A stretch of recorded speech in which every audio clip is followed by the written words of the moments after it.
We're following breaking news out of Northampton as authorities search for a possible missing swimmer in the Connecticut River. Good evening, everyone. Thanks for joining us for Western Mass News at 6. I'm Jordyn Jagolinzer. Western Mass News reporter Leon Purvis is live at the scene with the latest details. Leon, what can you tell us right now?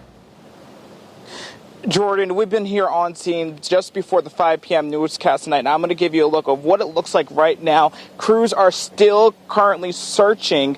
The search is underway right now. As you can see, the boat's in the water right now. Now, police tell Western Mass News they've spoken to an eyewitness who says a man swimming in the river was hit by a boat and the swimmer has disappeared. State police has a helicopter in the air to assist, and they have a dive team on the way. Northampton Fire has a crew on the water. East Hampton police are also assisting in the search. One person who was in the area when the boat reportedly struck something walks us through what she heard.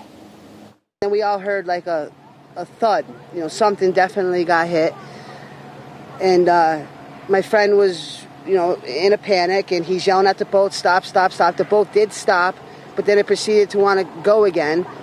We were unsure if they even realized that they hit something.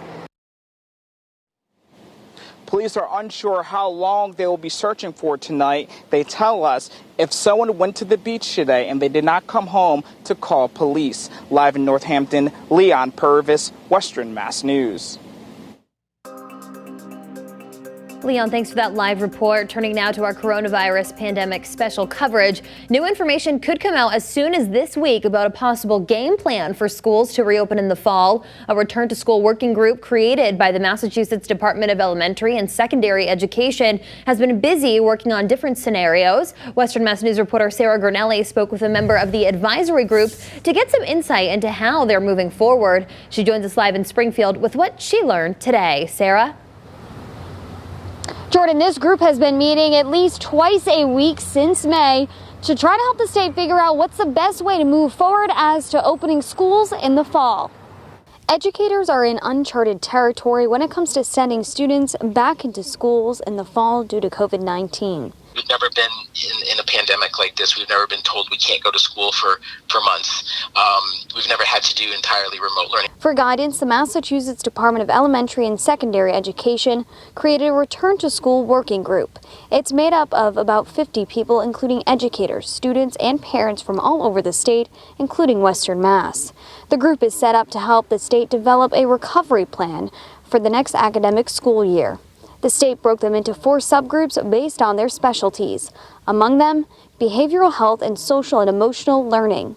That's the group Robert Bardwell is in. He's an executive director of the Massachusetts School Counseling Association and the director of counseling at Munson High School. One of the things I've been pushing for as a member of the task force is professional development for staff to help them understand this level of trauma that students have been exposed to. Trauma, Bardwell says, is what some students have faced since remote learning replaced in-person classes back in March. He tells Western Mass News the specifics of what the group and the state has discussed is confidential, except for the fact that school districts have a lot on their plates. It's talked about a continuum of services or options so that, you have the remote learning like we're doing now. And then you have coming back with restrictions. And then there's some sort of hybrid in between where not everyone is in the building that would have normally been there, but not everyone's at home either. From my understanding, it's going to be up to each district to figure out what that looks like. And he expects more guidance from the state to roll out at some point this week. And he says this guidance is always subject to change. Live in Springfield, I'm Sarah Gurnelli for Western Mass News. Sarah, thanks for that live report. And here's a look at today's COVID-19 case numbers. So far, the state reports 229 cases. That's up 80 since yesterday, with a total number of 107,439 in the Bay State. There are 16 more deaths today. The statewide death toll now stands at 7,890. Going county by county now, Hampden County is reporting 6,620 cases tonight. That's up 10 from Monday. Hampshire County cases total at 947 tonight, only increasing by 1 from yesterday. Berkshire County recording 591 cases, no change since yesterday. And Franklin County is reporting 359 tonight, adding only 1 additional case since Monday. And for more coverage on the coronavirus emergency as it continues to develop, you can log on to our free streaming Western Mass News app. Now at 6, Holyoke Medical Center is announcing plans to build a new psychiatric care building on their campus. This comes as the 74 inpatient psychiatric beds are set to close at Providence Behavioral Health Hospital. Western Mass News reporter Audrey Russo joins us live in Holyoke, getting answers about what this might mean for the community. Audrey?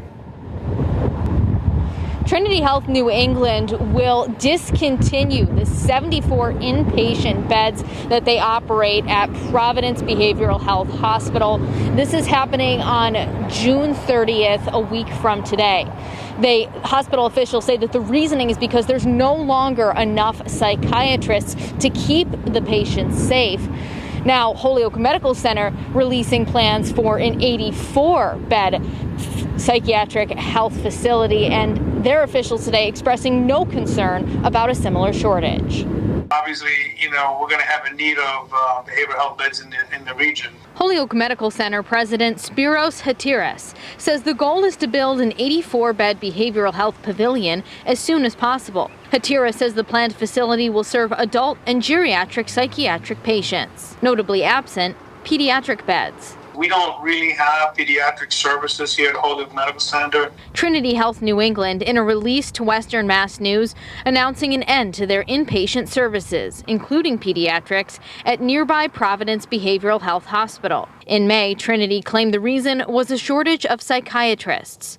Holyoke Medical Center officials didn't express the same concern. We have a very good reputation in terms of providing mental health services, and by creating, like I said, a brand new state-of-the-art facility, I don't think we're going to have any issue with recruiting people to work here. She had been discharged just a few weeks before that news came out. Jamie Guerin is the guardian of a former pediatric patient who used Providence's inpatient services.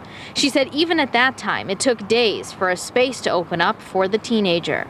Basically, there wasn't a pediatric psychiatric bed in all of Massachusetts. She says the ending of Providence's 74 inpatient beds is upsetting, especially since the proposed Holyoke Medical Center facility won't include mental health care for children. It's not something you can just send kids home and say, just promise not to hurt yourself. What happens when children don't get the mental health care that they need? We reached out to Trinity for an updated response. In their initial statement, they did say that the substance use treatment program would continue to be run out of this facility. Live in Holyoke, Audrey Russo for Western Mass News. Audrey, thanks for that live report. Now for new information out of Springfield, where police say half the individuals arrested on firearms charges since the middle of March are back on the street. Mayor Sarno lashing out at a Berkshire County judge today. Please promise that you'll come back to court. Please don't play with guns anymore. Officials telling Western Mass News that 5 suspects were arrested in different cars and firearms were recovered from each vehicle. However, Commissioner Cheryl Clapperud says she was made aware Monday night that 4 of those individuals have been released without bail being set. It's very, to say it nicely, disheartening, discouraging, frustrating for me as a police leader to have my women and men go out day in and day out, do the jobs asked of them. The job is obviously very dangerous now. They put their lives on their line every time they make these arrests. And before the ink is dry on the reports, these individuals are out. Officials say the district attorney's office requested $50,000 for each of the 5 individuals.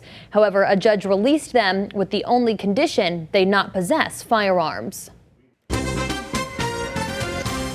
Well, our stretch of warm days continues. We hit the upper 80s and low 90s. Once again, officially 90 degrees in Springfield and Westfield, upper 80s for North Adams and Orange.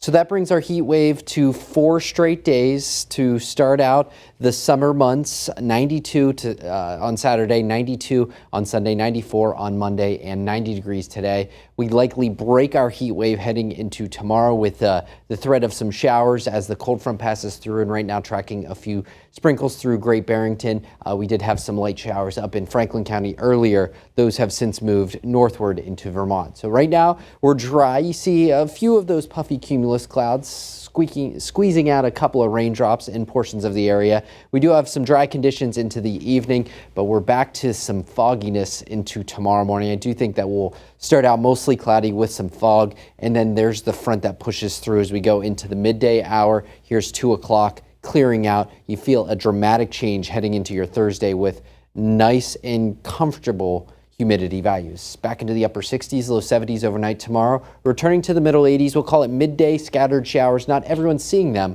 but we're back to the warm stuff heading into the weekend. We'll look at that in just a few minutes.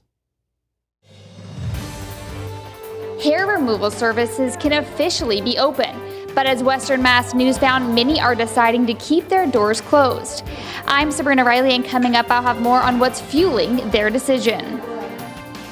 Plus, why local business owners say COVID-19 restrictions are still hampering profits even during a long-awaited tournament.